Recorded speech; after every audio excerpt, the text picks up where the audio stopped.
friends, welcome to my channel Aga Samiyal Recipes.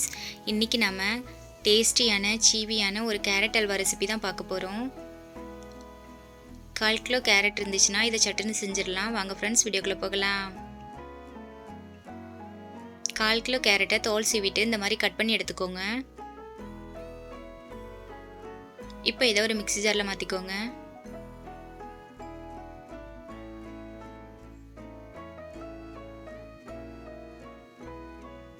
கூடவே 1 cup தண்ணி சேர்த்து இத நல்ல பேஸ்டா அரைச்சு எடுத்துட்டு வந்துருங்க. இந்த அளவுக்கு பேஸ்டா அரைச்சு வச்சிட்டு ஒரு பாத்திரத்துல மேலே தண்ணி வச்சிட்டு நம்ம அரைச்சு வச்சிருக்க கேரட் இதல மாத்தி 1/4 கப் தண்ணி சேர்த்துக்கோங்க. இப்போ ஒரு கரண்டி வச்சு இத நல்லா அமுத்தி கொடுத்துக்கோங்க.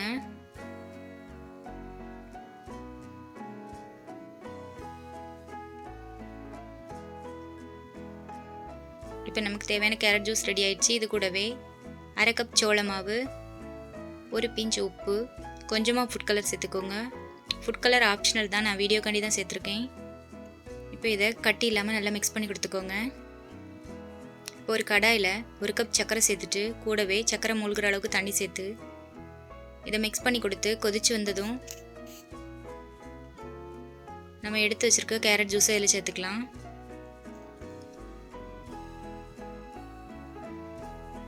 இப்போ மீடியம் ஃப்ளேமில் வச்சுட்டு இதை கலந்து கொடுத்துட்டே இருங்க.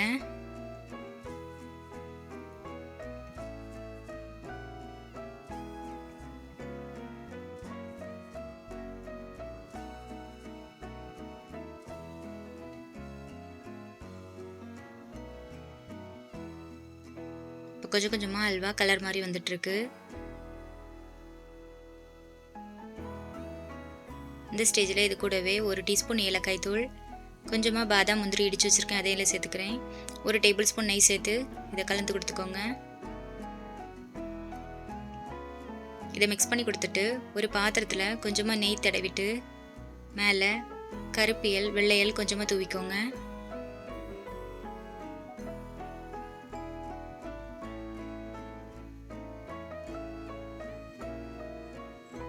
கொஞ்சமாக துருவின பாதாமும் தூவிக்கோங்க. இப்போ இந்த பாத்திரத்தை ஒரு ஓரமாக எடுத்து வச்சுக்கோங்க. அல்வாவை கலந்து கொடுத்துட்டே இருங்க. இந்த டெக்ஸ்சர் வேணுங்கிறவங்க ஸ்பூன் போட்டு சாப்பிட்ற மாதிரினா இது ஓகே. இந்த டெக்ஸ்சரில் அடுப்பு ஆஃப் பண்ணிக்கோங்க. நான் கொஞ்சம் சீவியாக அன்றைக்கி ரெடி பண்ண போகிறேன், அதனால் இதுலேருந்து ஒரு 5 நிமிஷம் ஆகும்.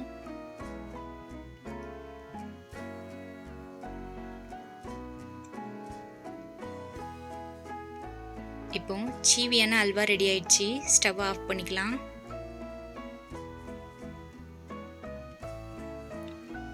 இப்போ நட்ஸ் தூவி வச்சிருக்க பாத்திரத்தில் இந்த அல்வாவை மாற்றிக்கோங்க. ஒரு ஸ்பூனில் பின்னாடி நெய் தடவிட்டு இதை நிரப்பு பண்ணி கொடுத்துக்கோங்க. இப்போ இதை ஒரு 2 மணி நேரம் ஆற விட்டுருங்க. 2 மணி நேரத்துக்கு அப்புறமா பார்க்கலாம். இப்போ இதை ஒரு பிளேட்டில் மாற்றிட்டு கட் பண்ணி பீஸ் போட்டுக்கோங்க.